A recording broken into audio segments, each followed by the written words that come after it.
তো আমি চ্যালেঞ্জ করছি, তোমার যে কাঠমুর্শি বলে বেড়াচ্ছে সাবে বারাতে রোজা রাখা বিদাত, রাত্রে ইবাদত করা বিদাত, করলে জাহান্নামে যেতে হবে, আমি মোহাম্মদ জাহাঙ্গীর আলম রেজভী চ্যালেঞ্জ করছি, কোন বাপের বেটা আহলে হাদিস এই পৃথিবীর মাটিতে যদি থাকে আমাদের সামনে বসো, আমরা যদি প্রমাণ না করতে পারি সাবে বারাতের দিনে রোজা রাখা ইবাদত, রাত্রে ইবাদত করাও সওয়াবের কাজ, বলেন সুবহানাল্লাহ।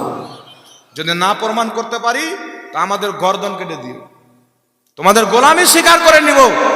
কিন্তু তোমরা যদি প্রমাণ করে দাও সাবে বারাতে রোজা রাখা বিদাত, তো তোমরা যা চাইবে তাই দিও, মুহ মাঙ্গা ইনাম যাকে বলে, মুহ মাঙ্গা ইনাম।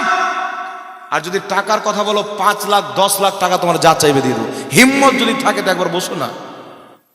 আর তা যদি না করো তো সাবে বারাতে রোজা রাখা বিদাত, এটা কোন উম্মতের ইমাম বলেছে, কোন ফোকাহা বলেছে, কোন আলিম বলেছে? যদি কোনো আহলে হাদিস মৌলবি মায়ের দুধ পান করে, কারণ এদের হাতে এক্সের দুধ পান করা যায়, যদি মায়ের দুধ পান করে থাকে তাহলে একটা কোনো হাওয়ালা দিয়ে বলো যে সাবে বারাতে রোজা রাখা যাবে না। আল্লাহর কসম খেয়ে বলি কিয়ামত চলে আসবে, কোন ওয়াহাবি বাপের বেটা দেখাতে পারবে না। এরা হচ্ছে মিথ্যুক। আর আবু জেহেল পর্যন্ত চিন্তায় আছে, আবুল আহাব পর্যন্ত চিন্তায় আছে, শয়তান পর্যন্ত চিন্তা করছে আল্লাহ আমার চাইতেও বড় শয়তান আছে, অভি দাড়িওয়ালা টুপিওয়ালা শয়তান, নামের আগে শেখ শয়তান। এই শয়তানদের মুখ দিয়ে বের হচ্ছে, নাম দিয়েছে আহলে হাদিস। কখনো বলছে নবীর মুখ দিয়ে দুর্গন্ধ বের হতো, কখনো বলছে নবী ভাল ভাল করে তাকিয়ে থাকবে, আমার নেকির পাল্লা ভারী হবে না গুনার পাল্লা ভারী হবে। শোন, ওয়াহাবিরা কুত্তার মতন ভাল ভাল করে তাকিয়ে থাকবে, ভাল ভাল করে তাকানো এটা নবীদের চরিত্র না, ভাল ভাল করে তাকানো এটা কুকুরের চরিত্র। এই কুকুরের চরিত্র আহলে হাদিসদের মধ্যে হতে পারে, আমার নবীর মধ্যে নাই।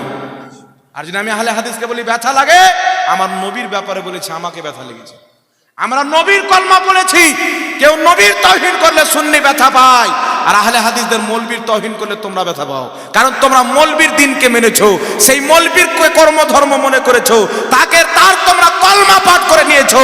যদি মুহাম্মদ রাসূলুল্লাহর সত্যিকারে কলমা পাঠ করে থাকতে, যেমনই বলেছিল মুহাম্মদ কবরে মরা মানুষ পড়ে আছে, মুহাম্মাদের নেকির পাল্লা ভারী হবে না গুনার পাল্লা ভারী হবে, নিজের মেয়ে ফাতেমাকে বাঁচাতে পারবে না, নবীর মুখ দিয়ে দুর্গন্ধ বের হতো, তেমনি তোমরা ওই কুকুরটাকে তালাক দিয়ে দিতে। কুকুর চাইতেও খারাপ।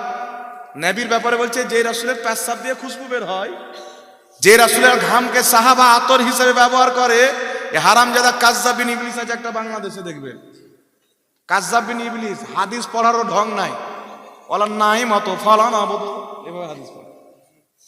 জি, চেহারা দেখবেন তো মনে হবে ইবলিস এর চাইতে ভালো আছে, শয়তানের পর্যন্ত উজু ভেঙে যাবে।